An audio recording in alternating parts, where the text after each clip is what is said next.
नमस्कार दोस्तों, मैं नितिन स्वागत करता हूं आपका इकोनॉमिक्स एक्सचेंज पर, जहां हम आज बात करेंगे मार्जिनल स्टैंडिंग फैसिलिटी एमएसएफ की। अक्सर एग्जाम में पूछा जाने वाला इंपॉर्टेंट टॉपिक, जो आरबीआई की मॉनेटरी पॉलिसी का एक इंपॉर्टेंट टूल भी है। जब भी एमएसएफ के बारे में एग्जाम्स में पूछते हैं तो बहुत सारे स्टूडेंट्स परेशान हो जाते हैं कि आखिर ये क्या है, इसके क्या बेसिक्स हैं, बैंक और आरबीआई इसका यूज़ कैसे करते हैं। आज का ये वीडियो कंप्लीट होने के बाद मैं उम्मीद करूँगा कि इस वीडियो के से आपके एमएसएफ को लेकर सारे कन्फ्यूजन्स दूर हो जाएंगे और इसकी इन डेप्थ नॉलेज आपको हो जाएगी। तो आइए शुरू करते हैं MSF marginal standing facility. Marginal standing facility देखिए बेसिकली ये है क्या। ये फैसिलिटी एक स्कीम है जो कि आरबीआई ने लॉन्च किया था इसको 2011-12 में अपनी मॉनेटरी पॉलिसी की रिफॉर्म करने के लिए। देखिए 1991 जब इंडिया में एलपीजी रिफॉर्म्स लाए गए, उसके बाद डॉक्टर मनमोहन सिंह जी की सरकार थी इंडिया में 2011-12 में। तब बहुत सारे मॉनेटरी जो आपके मॉनेटरी पॉलिसी के रिफॉर्म्स थे वो किए गए, जिनमें से एक था आपका एमएसएफ। बेसिकली ये एक पैनल रेट है जिस पर बैंक आरबीआई से बोरो करते हैं पैसा, जब when they are completely exhausted of all borrowing assistance. देखिए जब बैंकों के पास हर तरीके से पैसा मिलना बंद हो जाता है, वो अपनी सारी बोरोइंग लिमिट्स कंप्लीट कर चुकी होती हैं, फिर भी उनको पैसा चाहिए तो वो एमएसएफ के थ्रू आरबीआई से पैसा बोरो कर सकते हैं। ठीक है, और ये एमएसएफ जो है ये बैंक्स को अलाउ करता है पैसा बोरो करना on an interest rate above the repo rate. ठीक है, देखिए रेपो रेट और एमएसएफ बहुत ज्यादा डिफरेंस दोनों में नहीं है, लेकिन दोनों एक दूसरे से बहुत अलग भी हैं। हम आपको आगे आगे पूरे लेक्चर में बताएंगे कि किस तरीके से रेपो रेट से रिलेटेड है, किस तरीके से रेपो रेट से अलग है।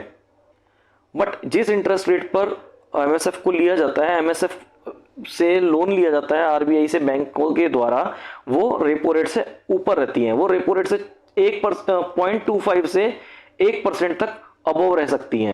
हमारे पूरे टॉपिक में जो सबसे इंपॉर्टेंट पॉइंट रहेगा वो यही रहेगा। देखिए इस पॉइंट को कंप्लीट करने के बाद आपके बहुत सारे जो कॉन्सेप्ट्स है वो क्लियर हो जाएंगे। मार्जिनल स्टैंडिंग फैसिलिटी एमएसएफ जो है वो कब दिया जाता है, क्यों दिया जाता है, किसको दिया जाता है और उसके क्या एस्पेक्ट्स हो सकते हैं। ठीक है, देखिए बेसिकली मार्जिनल स्टैंडिंग फैसिलिटी क्या होता है। एक फैसिलिटी है जो केवल शेड्यूल्ड कमर्शियल बैंक को दी जाती है। देखिए ये केवल शेड्यूल्ड कमर्शियल बैंक को दी जाएगी। ओके, कमर्शियल बैंक्स शेड्यूल्ड भी हो सकते हैं, नॉन शेड्यूल्ड भी हो सकते हैं, लेकिन स्पेसिफिकली ये शेड्यूल्ड बैंक्स को ही दी जाएगी। ठीक है, वो पैसा बोरो कर सकते हैं एडिशनल अमाउंट, ओवरनाइट मनी, जिसको हम ओवरनाइट मनी कह सकते हैं। ये बेसिकली ओवरनाइट के लिए होता है। ओके, एक दिन के लिए इसको लिया जा सकता है from the central bank. Central bank is refer here for RBI. देखिए किसी भी कंट्री की बैंकिंग जो उनकी बैंकिंग सिस्टम जो होता है उसकी एपेक्स बॉडी होगी, वो आपकी सेंट्रल बैंक कहलाएगी वहाँ की। देखिए सेंट्रल बैंक क्या होती है इसके बारे में बहुत बार आपको पिछली वीडियोस में बता चुका हूँ। जैसे अमेरिका में फेडरल रिजर्व है, इंडिया में आरबीआई, ये एपेक्स बॉडी है आपकी बैंकिंग सिस्टम की अपने कंट्री में। Okay, over and above what is available to them through the LAF. LAF means liquidity adjustment facility window by dipping into their statutory liquidity ratio portfolio up to a limit. देखिए basically point कहना क्या चाह रहा है, ये RBI है,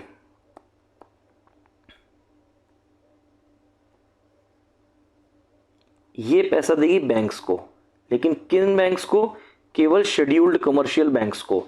अब scheduled commercial banks को तो ये दे रही है, लेकिन ओवरनाइट, केवल एक दिन के लिए। ये शॉर्ट टर्म आपकी फैसिलिटी होगी। ओके, और ये जो आपका आएगा, ये आएगा आपका लिक्विडिटी एडजस्टमेंट फैसिलिटी विंडो।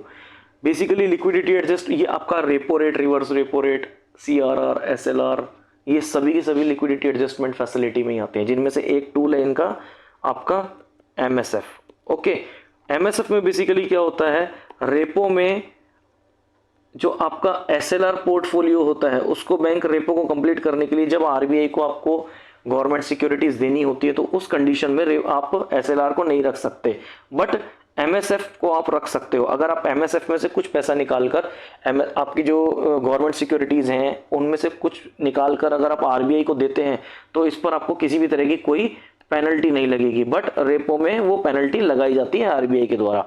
ठीक है, ये बहुत इंपॉर्टेंट पॉइंट था जो मैंने आपको समझाया।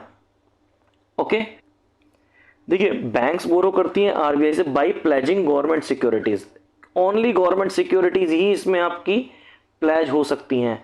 इसमें आप कुछ दूसरा प्लेज नहीं कर सकते कि आप कोई दूसरी सिक्योरिटीज प्लेज कर दो, केवल गवर्नमेंट सिक्योरिटी ही इसमें प्लेज हो सकती हैं at a rate greater than repo rate under LAF। Repo rate से ज़्यादा इसकी प्राइस होगी। क्योंकि देखो मैं बताता हूँ आपको, थोड़ा हम आगे बढ़ते हैं, उसके बाद मैं बताता हूँ एक दो पॉइंट बताने के बाद। The MSF rate is pegged by 100 basis point means 1%। 1%, 100 basis point is equals to 1% और a percentage point above the repo. देखिए बेसिकली जब आरबीआई ने जब रेपो को सॉरी MSF को स्टार्ट किया था, तब इन्होंने रखा था कि आरबीआई का जो MSF रहेगी वो रहेगी रेपो की 1%। बट मार्केट कंडीशंस को देखते हुए इसको इसको बेसिकली फिक्स कभी नहीं रखा गया। मार्केट कंडीशंस को देखते हुए, इस कंट्री की इकोनॉमिक स्टेबिलिटी को देखते हुए इसको चेंज भी किया जा सकता था। जैसे आज की डेट में है रेपो प्लस 0.25%। ओके, तो रेपो है आज की डेट में 6.5, ये हो गई आपकी 0.25। तो आज की डेट में आपकी जो MSF रहेगी वो रहेगी 6.75 मीन्स इसको चेंज किया जा सकता है। आरबीआई अपनी मॉनेटरी पॉलिसी कमेटी की मीटिंग में इसको कंडीशंस को देखते हुए, इकोनॉमिक कंडीशंस को देखते हुए चेंज भी कर सकती है। ओके, नेक्स्ट आगे चलते हैं हम लोग। देखिए under MSF banks can borrow funds up to 1% of their NDTL। देखिए बैंक जो होते हैं MSF, लेकिन अब लोन मिलेगा किसी बैंक को या किसी भी पर्सन को लोन दिया जाता है तो उसकी रिपेइंग कैपेसिटी को देखते हुए दिया जाता है। तो आरबीआई ने भी अपने शेड्यूल्ड में ये फाइनल किया हुआ है कि जब भी MSF के अंडर में बैंक्स लोन लें तो उन्हें अपनी NDTL के बारे में मैंने आपको बहुत ब्रीफली बताया हुआ है पिछले लेक्चर्स में। आप चाहें तो वहां जाकर NDTL के बारे में पढ़ सकते हैं। बेसिकली इसमें आता है आपका net demand and time liabilities, जिसमें होगी आपकी डिमांड लाइबिलिटीज, टाइम लाइबिलिटीज। वापस बता दे रहा हूं आपको, एक बार देख लीजिएगा। Time liabilities, liabilities to others, sorry all other liabilities, other demand and time liabilities plus liabilities to others, और इसमें से हम घटा देंगे एसेट्स विद बैंकिंग सिस्टम। ठीक है, ये फॉर्मूला आप बहुत अच्छे से याद रखिएगा, जिससे आप NDTL निकाल सकते हैं इनकी। ठीक है, टोटल NDTL का मतलब बैंक के पास जितने भी डिपॉजिट है उसका 1%, up to 1% bank MSF schemes से बोरो कर सकती है फंड को।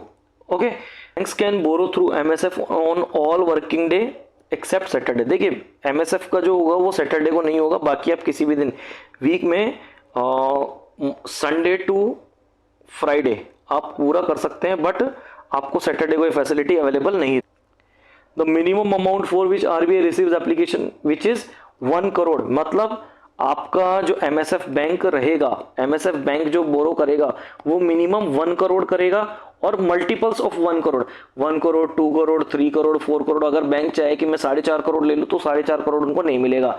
Minimum 1 crore and their multiples. Okay, up to 1% of their NDTL। ठीक है, 1% उनका NDTL मान के चलिए।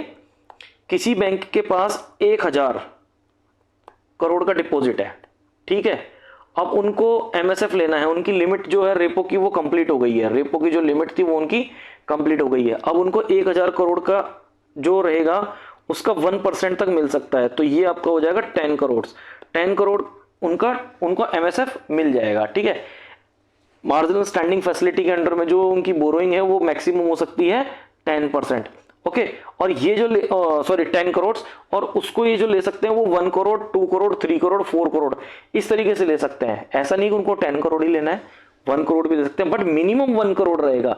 देखिए MSF के केस में जो रहेगा आपका वो रहेगा मिनिमम 1 करोड़, मिनिमम 1 करोड़, और रेपो के केस में रहेगा मिनिमम आपका 5 करोड़। इस चीज का ध्यान रखिएगा, बहुत बार ये क्वेश्चंस पूछे गए हैं कि MSF की मिनिमम वैल्यू कितनी है, वो है अपन करोड़, और रेपो की मिनिमम वैल्यू है आपकी 5 करोड़। इस चीज का ध्यान रखिएगा। ठीक है, then MSF provide safety valve against unexpected liquidity shock. देखिए बैंक के पास जब भी पैसा नहीं होता है तभी वो MSF पे जाता है, और ये एक इमरजेंसी फंड है। आरबीआई को पता रहता है कि ऑलरेडी रेपो में फंड ले चुके हैं, रेपो में बोरोइंग कर चुके हैं, तभी वो MSF में लोन पर देते हैं, अदरवाइज वो नहीं देंगे कभी भी। ठीक है, नेक्स्ट ऑब्जेक्टिव ऑफ MSF। देखिए बहुत इंपॉर्टेंट पॉइंट है कि इसके ऑब्जेक्टिव क्या थे, MSF को क्यों लाया गया, क्या ऐसे रीजंस थे कि MSF को इंट्रोड्यूस किया गया। देखिए इसका मैं आपको ब्रीफली इंट्रोडक्शन देता हूं कि ऐसा क्यों हुआ। देखिए पढ़ लेते हैं पहले इसके बारे में। The scheme has been introduced by the RBI। Okay, RBI ने इसको इंट्रोड्यूस किया with the aim of reducing volatility in the overnight lending rate in interbank market. देखिए ये बहुत इंपॉर्टेंट है इसका कि ये क्यों इंट्रोड्यूस किया गया, आपकी जो इंटरबैंक लैंडिंग रेट्स थी उनको कम करने के लिए। इंटरबैंक जो फंड था, जो मार्केट में बहुत ज्यादा इंटरबैंक मार्केट में जो फंड आ रहा था उसकी वोलेटिलिटी को कम करने के लिए ही एमएसएफ को इंट्रोड्यूस किया गया। And to enable smooth monetary transmission in the financial system. देखिए बेसिकली इसका मतलब क्या, मैं आपको बताता हूं। देखिए ये मान के चलिए बैंक है एसबीआई, इनको एकदम से इनकी रेपो की लिमिट कंप्लीट हो चुकी है। ओके, मान के चलते हैं ये कंडीशन है इनकी 2009 में। ओके, क्योंकि 11-12 में तो हमारा जो एमएसएफ का कॉन्सेप्ट है वो आरबीआई ने बता दिया था कि इंट्रोड्यूस कर दिया था, उसको लॉन्च कर दिया था 2009 में। हम मान के चलते हैं कि इनकी जो रेपो की बोरोइंग है वो हो चुकी कंप्लीट, लेकिन अभी भी बैंक को जरूरत है पैसे की, क्योंकि उनके पास बहुत सारे कस्टमर्स इनको उनको पैसा देना है और वो अर्न कर सकते हैं उस जगह पे। ठीक है, अब ये गए ओपन मार्केट में जहां पर बहुत सारे बैंक हैं आपके, एसबीबीजे था पहले, फिर आपका एचडीएफसी हुआ, बीओबी हुआ। अब मान के चलते हैं हम ऐसा कि जिसमें पंजाब एंड सिंध भी एक बैंक रहा होगा। ठीक है, हम मान के चलते हैं बीओबी के पास ये गए। ओके, और बीओबी के पास एक्सेस फंड था, इनको जरूरत थी 100 करोड़ की। बीओबी ने कहा ठीक है हम आपको 100 करोड़ दे देंगे, बट हम आपसे 9% चार्ज करेंगे। बीओबी ने इनसे जो चार्ज मांगा वो था 9%, और ऐसा मान के चलते हैं कि उस टाइम रेपो था 6%, ऐसा हम मान के चलते हैं। अब जब एसबीआई 9% पर लोन दे रहा है, ले रहा है, तो वो अपने जो कस्टमर है उनको ऑब्वियस है कि 9% पर तो देगा नहीं। ठीक है, तो वो मान के चलो उनको दे रहा है 13% पर। तो इससे क्या सिचुएशंस क्रिएट हो रही हैं कि मार्केट में जो फाइनेंशियल सिस्टम है, फाइनेंशियल ट्रांसमिशन है फंड का, वो बहुत ज्यादा खराब हो रहा है। कस्टमर्स को एक एक्सेस परसेंटेज ऑफ अमाउंट, मतलब परसेंटेज ऑफ इंटरेस्ट रेट पर उनको दिया जा रहा है लोन। तो उस चीज को रोकने के लिए इंटरबैंक मार्केट की जो लिक्विडिटी है, जो वोलेटिलिटी है, उसको कम करने के लिए आरबीआई ने एमएसएफ इंट्रोड्यूस किया। ये एक बहुत बड़ा पॉइंट है, बहुत बार क्वेश्चन एग्जाम में आ जाता है कि रीजन क्या था एमएसएफ को इंट्रोड्यूस करने का, रीजन क्या था।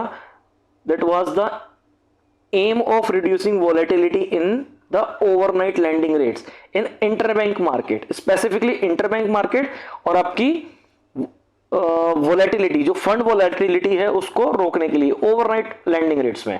ठीक है, मतलब कॉन्सेप्ट तो वही था कि ओवरनाइट ही देना है। पहले बैंक भी ओवरनाइट एक दूसरे से इंटरबैंक मार्केट से ओवरनाइट ही लिया करते थे, लेकिन उनकी इंटरेस्ट रेट्स बहुत ज्यादा हाई हुआ करती थी। Difference between MSF and repo rate, देखिए ये बहुत इंपॉर्टेंट है कि आखिर अगर दोनों ही लैंडिंग रेट है तो दोनों में डिफरेंस क्या है। देखिए difference between the repo rate is MSF is used only emergencies.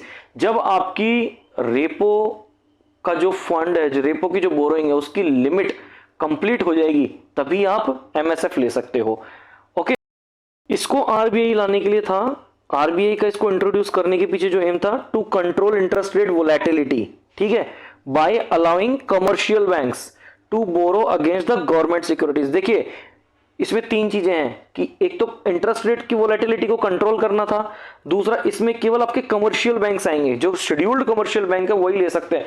मान के चलिए बहुत सारे आपके कोऑपरेटिव बैंक्स होते हैं, वो आपके नॉन शेड्यूल्ड कोऑपरेटिव बैंक्स होते हैं, तो उनको ये नहीं देगा। जबकि आपका जो रेपो है वो किसी भी फाइनेंशियल इंस्टीट्यूशन को दिया जा सकता है। अगर कोई बैंकिंग बॉडी है तो वो आप रेपो जाकर आरबीआई से रेपो के अंडर में बोरोइंग कर सकती है, बट एमएसएफ में ऐसा नहीं हो सकता। कंपल्सरीली इनको गवर्नमेंट सिक्योरिटीज ही इसमें देनी होंगी। ओके, और जो इंटरेस्ट रेट रहेगा वो रेपो से 1% ज्यादा रहेगा, अप टू 1%। देखिए अब वो चेंज होता रहे। ये आगे बढ़ते हैं। Another difference with the repo rate is that bank can pledge government securities from the SLR quota. इनका जो एसएलआर कोटा मैं आपको पहले ही बता चुका हूं, एसएलआर कोटा से ये निकालकर एमएसएफ में दे सकते हैं। एमएसएफ के लिए गवर्नमेंट सिक्योरिटीज को रखा जा सकता है, बट रेपो के लिए नहीं रखा जा सकता किसी भी कंडीशन में। और अगर ये और इवन इसको यूज करने के बाद उनका 18% से नीचे अगर उनका एसएलआर कोटा चला जाता है तो बैंक नीड नॉट पे एनी पेनल्टी अंडर एमएसएफ। तो उनको किसी भी तरह की कोई पेनल्टी पे करने की जरूरत नहीं पड़ती, बट रेपो में उनको पेनल्टी पे करनी पड़ती है। सॉरी, मतलब रेपो में तो वो कर ही नहीं सकते, बट जनरली अगर एसएलआर पोर्टफोलियो अगर उनका 18% जो भी हाल फिलहाल एसएलआर का रेट है अगर उससे डाउन हो जाता है तो बैंक को bank rate plus 3% initial first time के लिए, ये मैंने इसके ऊपर ऑलरेडी एक वीडियो बनाया हुआ है एसएलआर के ऊपर, तो आप वो जाकर चेक कर सकते हैं कि किस तरीके से बैंक के ऊपर आरबीआई पेनल्टी करता है जब वो एसएलआर पोर्टफोलियो से डाउन आ जाता है। जब उनका एसएलआर पोर्टफोलियो एक स्पेसिफाइड जो रेट है जो आरबीआई डिसाइड किया उससे नीचे आ जाता है तो उनके ऊपर पेनल्टी लगती है। ठीक है, तो इसमें कोई पेनल्टी नहीं लगेगी अगर वो एसएलआर पोर्टफोलियो की भी सिक्योरिटीज को अगर एमएसएफ में दे देते हैं तो। ओके, आगे बढ़ते हैं। Specific difference between marginal standing facility and repo rate. तो देखिए आगे देखते हैं इसमें दोनों में है क्या क्या डिफरेंस। देखिए डेफिनेशन, ये बहुत ज्यादा severe lack of interbank liquidity, the RBI loans money to bank overnight at the MSF rate. मतलब इमरजेंसी कंडीशन में ही आपको मिल सकता है, अदरवाइज नहीं मिल सकता। होने को दोनों शॉर्ट टर्म है, ये भी ओवरनाइट है ये भी ओवरनाइट है, बट बैंक्स को नॉर्मली भी ये दे सकता है जब बैंक उनसे पैसा मांगे, तो ऐसा कोई जरूरी नहीं कि इमरजेंसी फंड में ही इनको दिया जाएगा। ओके, करंटली एमएसएफ है आपका 6.75 और रेपो है आपका 6.5। देखिए इसमें ऑलरेडी लिखा हुआ है ये चीज तो कि रेपो से अप टू 1% अब तक हो सकता है आपका एमएसएफ। ओके, नेक्स्ट है why they are applied. When RBI provided fund to qualified scheduled banks, only qualified scheduled banks, the MSF rate is applied। देखिए जो भी आपके बैंक्स आरबीआई के शेड्यूल्ड 2 में आते हैं उन सभी बैंक्स को शेड्यूल्ड बैंक्स कहते हैं, शेड्यूल्ड कमर्शियल बैंक कहते हैं, और वही एमएसएफ के लिए एलिजिबल है। But repo rate is applicable when RBI lends money to the scheduled commercial bank. किसी भी बैंक को दे सकते हैं, शेड्यूल्ड कमर्शियल बैंक को ही दिया जाता है। मतलब हर शेड्यूल्ड बैंक जो होगा वो कमर्शियल बैंक जरूर होगा, but her commercial bank scheduled bank को ये जरूरी नहीं है। जैसा कि मैंने आपको बताया था, आपके बहुत सारे कोऑपरेटिव बैंक्स होते हैं जो कि शेड्यूल्ड 2 की कैटेगरी में नहीं आते हैं, वो केवल कमर्शियल बैंक्स होते हैं। ओके, तो उनके लिए केवल रेपो एप्लीकेबल है, एमएसएफ उस कंडीशन में एप्लीकेबल नहीं रहेगा। पीरियड ऑफ एप्लीकेबिलिटी, देखिए MSF rate are applied when bank borrow money from the RBI in exchange for excess government approved securities। अगर आपके पास सिक्योरिटीज है, गवर्नमेंट अप्रूव सिक्योरिटीज है, तो ही आप इसको ले सकते हैं, अदरवाइज नहीं ले सकते। ठीक है, उनको देनी ही पड़ेगी आपको। Okay, but repo is the repurchase agreement, उसमें दी हुई आपको सिक्योरिटीज को आप वापस से रिपर्चेज भी कर सकते हो, बट इसमें फैसिलिटी नहीं होती है। ओके, एसएलआर के केस में क्या होगा, मैंने अभी आपको बताया कि एमएसएफ के केस में अगर बैंक एसएलआर पोर्टफोलियो में से निकालकर अपना अगर कुछ परसेंटेज या कुछ सिक्योरिटीज एमएसएफ के आरबीआई के पास रखती है तो उसके ऊपर कोई भी चार्ज नहीं लगता, कोई भी पेनल्टी उनको नहीं पे करनी पड़ती है। But banks are not allowed to utilise statutory liquidity ratio securities while borrowing funds under MSF. Sorry, यहां एमएसएफ नहीं आना चाहिए, ये रेपो आएगा। रेपो की कंडीशन में बैंक्स एसएलआर पोर्टफोलियो को यूज नहीं कर सकती हैं, बट एमएसएफ की कंडीशन में एसएलआर पोर्टफोलियो यूज किया जा सकता है।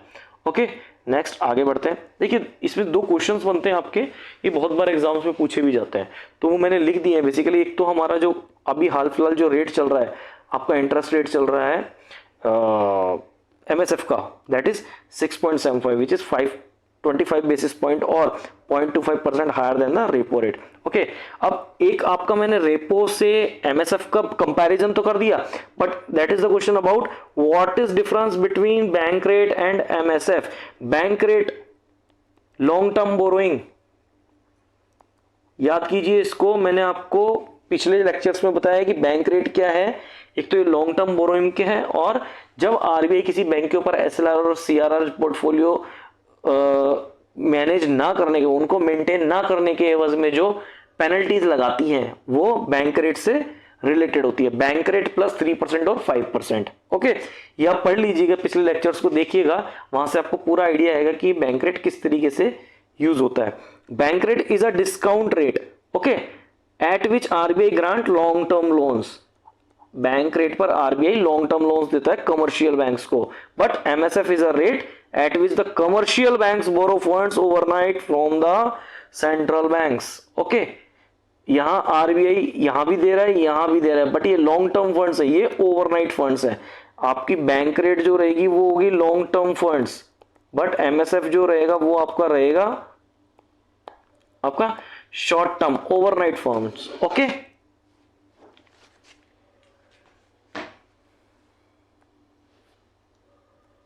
चलिए आगे बढ़ते हैं।